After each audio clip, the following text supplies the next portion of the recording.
Hello and welcome back to the Great Cricketers World Cup Morning Glory, Pezza. It has been 45 games of ups and downs, highs and lows. We've locked in our final four for Mumbai and Kolkata.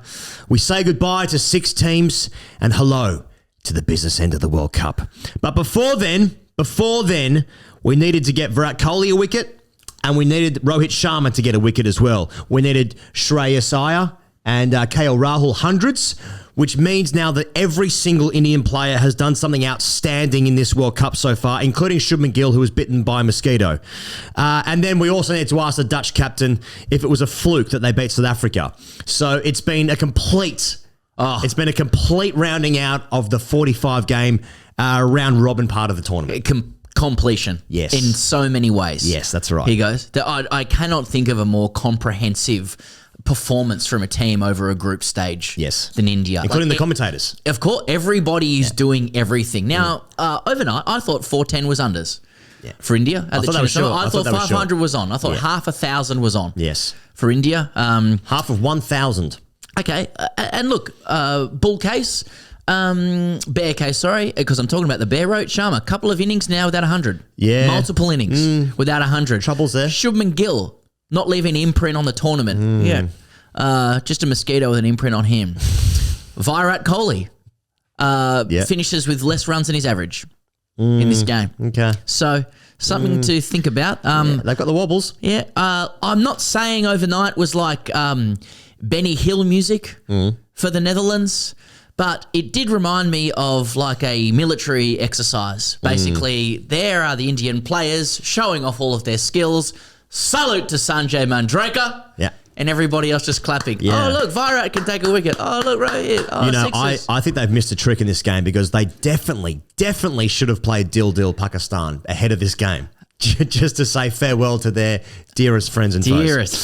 Dearest friends. The Great Cricketer is brought to you by Cricket.com. You can download the Cricket.com app from the App Store. You can also subscribe to their YouTube channel, cricket.com/TV, if you want to get around them in that capacity. You know what? While you're in the neighbourhood, Bezza, why not subscribe to the Great Cricketer on this channel? Because we'll be covering, obviously, the semi-finals, the World Cup final as well. So much to come here on the channel. So please do click subscribe if you've enjoyed our coverage of the World Cup and beyond.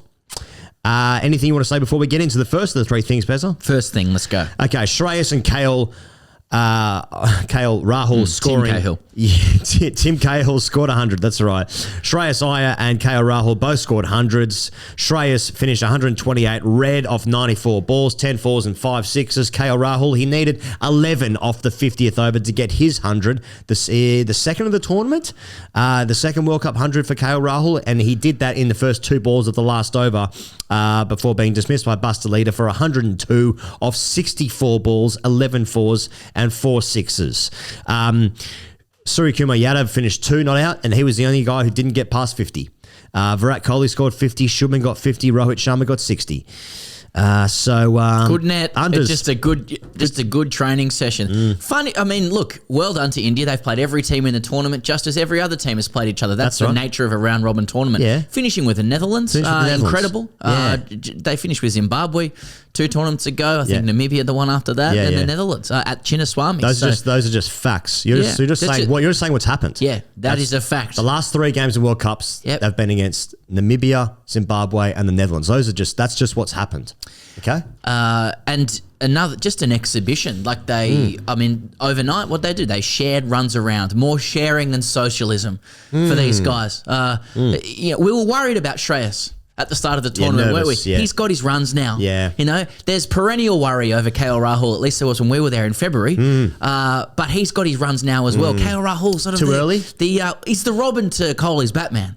Yeah. Wouldn't you say? Yeah. How so? Just remind people who aren't aware. Non-lethal combat, detective skills, acrobatics, hacking, and more importantly, not being Batman. The stage was set for Kohli to break the record, but he's got far too developed a sense of occasion than to break Tendulkar's record against the Netherlands, against Scott Edwards' Netherlands. We know when that 100 is coming. I'm telling you. Yeah, we all know. I thought it was a nice touch though that I saw the Indian staff and indeed the Indian players warming up in Netherlands jerseys. Yeah. That was a nice touch. That was a nice touch. Round out the Changing, socialism aspect of the tournament. That's right. Yeah. Swapping jerseys before the game. Just had the orange on, and I thought that was a nice touch. Yeah. There's something something slightly off for me about the Netherlands being sponsored by Gray Nichols. Like that's their sponsor. It's a real cricket company sponsoring. Australia has ASICS. There's India. They had Nike at one point. I can't think of another team that has like a pure like cricket bat sponsor as like their sponsor. Do you know what I mean? Look, I don't know. Like, I know what you mean in terms of like, no, this isn't aligning with what I need for the chemistry of my brain at the moment. Yeah, I mean, I'm going to say something. Maybe I'm going too far here. Off the top of my head, Gray Nichols clothing never. No, it's never. It's. I'm not saying it's crow's feet, but it's not. It's never been a thing for me. Just a little bit AstroTurf, Dunlop volleys, black shoes. It's a bit with tight. whites. It's all a bit nylon. It's just a little bit off. The clothing. Yeah, I'm not wearing that to a pub. You know what I mean? Yeah. ASICS though. Just chuck on the Grey Nicks and your right. RMs. And the Kubra. And the federal police following me. Yeah. Runs for India, 4-10. They scored heaps. Okay, let's get into the second thing. Rohit and Virat take wickets. Scott Edwards was dismissed by Virat Kohli, and I thought that really shows that Scott Edwards should have been playing more grey cricket ahead of this World Cup, because that's the kind of bowling you face, that kind of garbage. And, Virat's spotted the weakness. KL Rahul up to the stumps. Fantastic homage to Chris Harris as well from Yes, Kohli. He's a principled and thoughtful cricketer who knows his history. Chris Harris had a great World Cup in '96 when did. the tournament was in Sri Lanka, India. That's what I'm saying. And Pakistan? Yeah. So that was something that he'll never, ever forget. And he did the right thing by just walking off, not even taking a review, not even standing there, not even making the umpire make a decision, although the umpire didn't have to make a decision at all, because like if there's an appeal, Virat Kohli's bowling, it's out.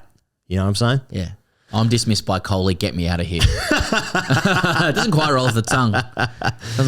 But disappointing for Scott not having spent much more time in grey cricket to prepare himself for the World Cup by facing that garbage. But it was Kohli and Rohit bowling.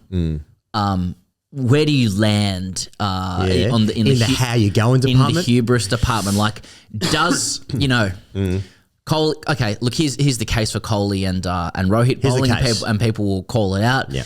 You don't want your quicks or your bowlers to go down before a semi-final unnecessarily, right? So give the ball to somebody else when there's no risk at all to any change in the tournament, right. And as a pragmatic measure, protect your bowlers. One way of looking at it, very defensible. Yep. No doubt that's what happened. Yep. He goes, does pride cometh before a fall? Or does pride cometh before winning the World Cup in the most convincing fashion and finally and truly heralding the Asian century so long for by a nation obsessed with cricket? Where do you land on that spectrum, one rolling off the tongue more than the other? Well, it's interesting because obviously when we see the highlights and we see, Surya Kumar Yadav having a bowl as well, we see Rohit Sharma taking the final wicket, we see Virat Kohli taking his first World Cup wicket, like that's a tick in his Hall of Fame box on 2K that he needs to complete before actually being awarded into the imaginary Hall of Fame on the on the Xbox. Has he got a World Cup wicket yet?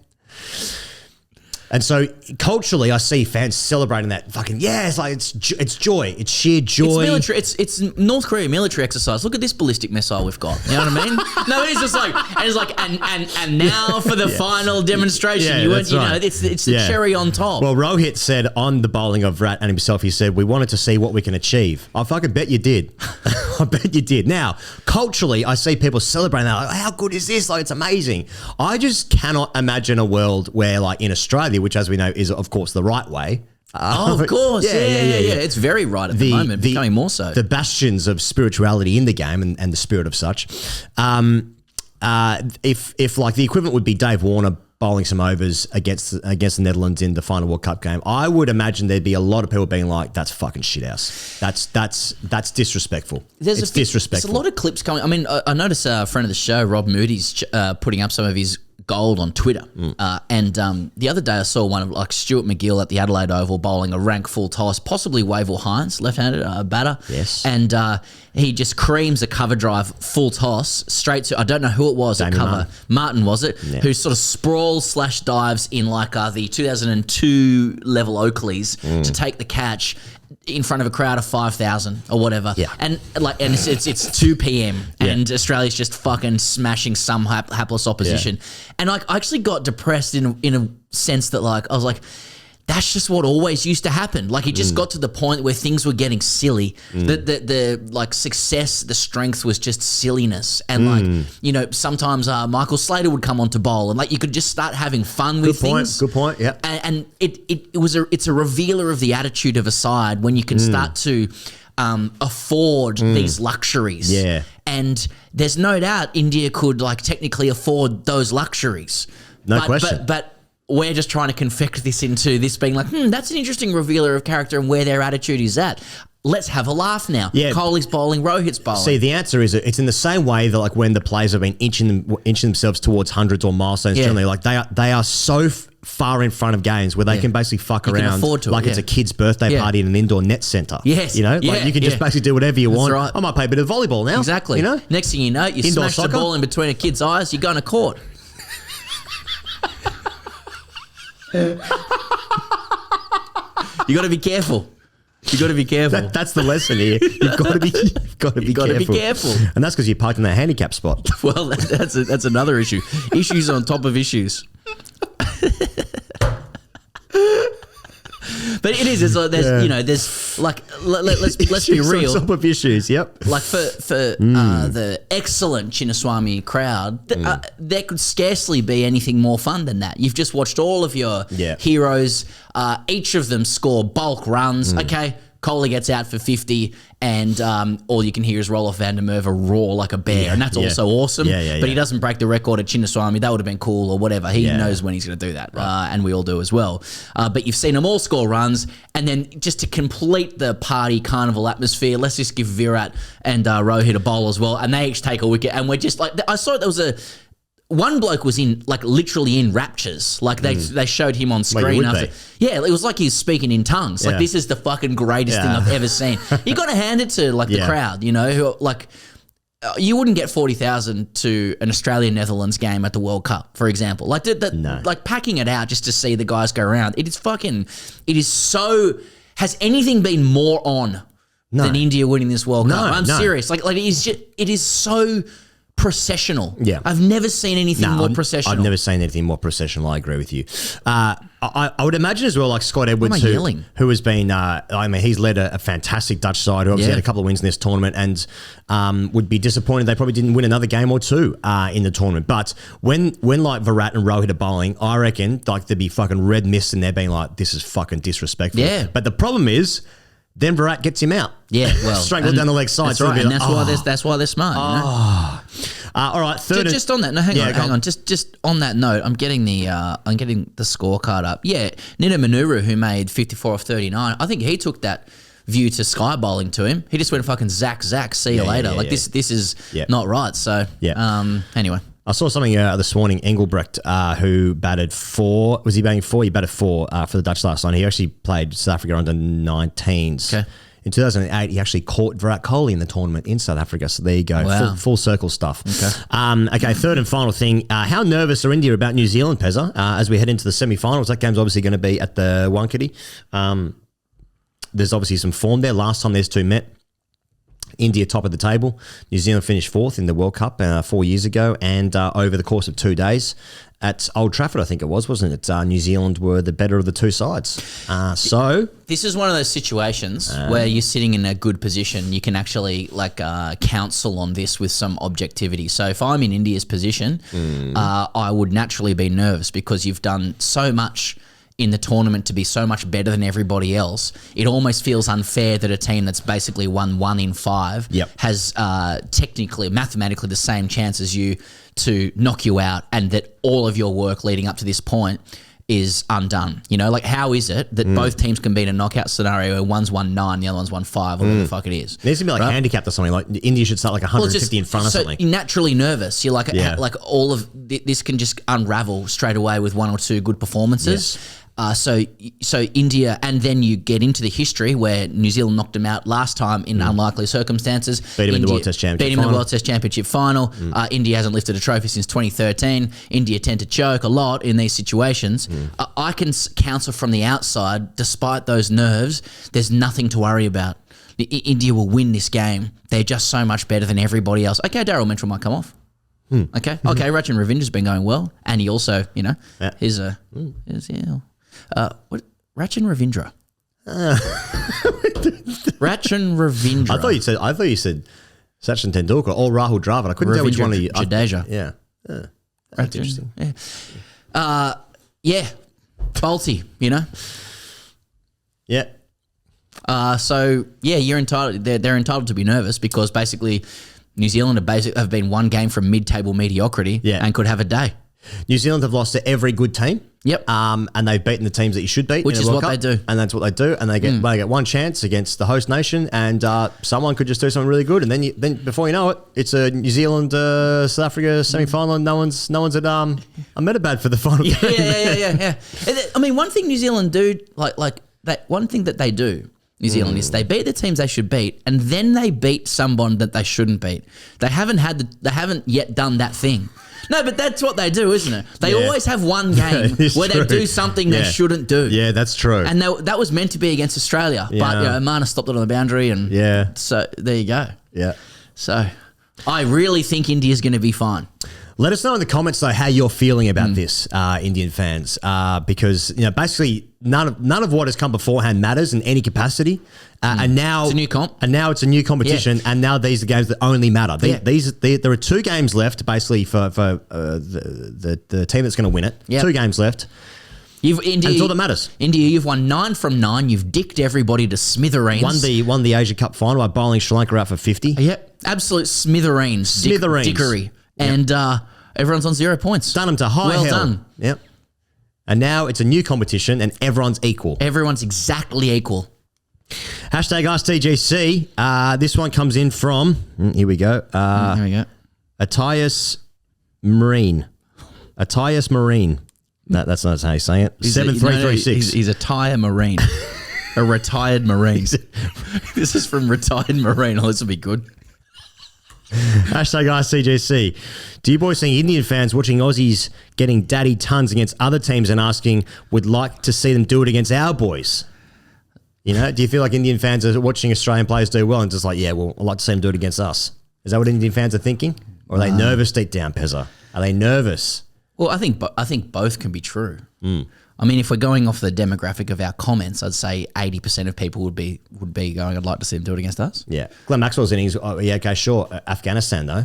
Yeah. Do it against us, and then we'll see.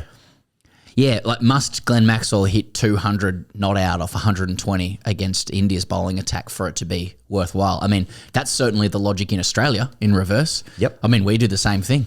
Yeah. That's what retired Marine is asking. Retired US Marine. Yeah, I don't know. I couldn't really blame it because when Indians do it against the Netherlands, I say like to see them do it against us, and then I will see that. Yeah. When Virat Kohli's bowling in the World Cup final to take the final wicket before being chaired off the field by MS Dhoni. It's going to happen. And then I'll say, like to see him do it against us. Oh, that's what it's going to be, isn't it? The final. Because they're like, who's going to bring the trophy out in the final? It's going to be Dhoni, isn't it? Holy shit. The lid is going to blow off the country. It's going to be Dhoni and Trump after playing 18 holes together, walking out. That's right. Ravi Shastri on the toss. Roaring bottle of like whiskey. A lion. Yeah. It's a toss! Oh my God. It's going to be unbelievable. Oh my God. Well, it's all to come. So please do join us on the Grade Cricketer here. Click subscribe if you haven't already. Thanks as always for watching. Well done, India, on being the best team. 9-0 in this World Cup. That's 10 ODI wins in a row. It probably makes it about 15 out of the last 16 or some shit. It looks unbelievable. But let us know how nervous you are.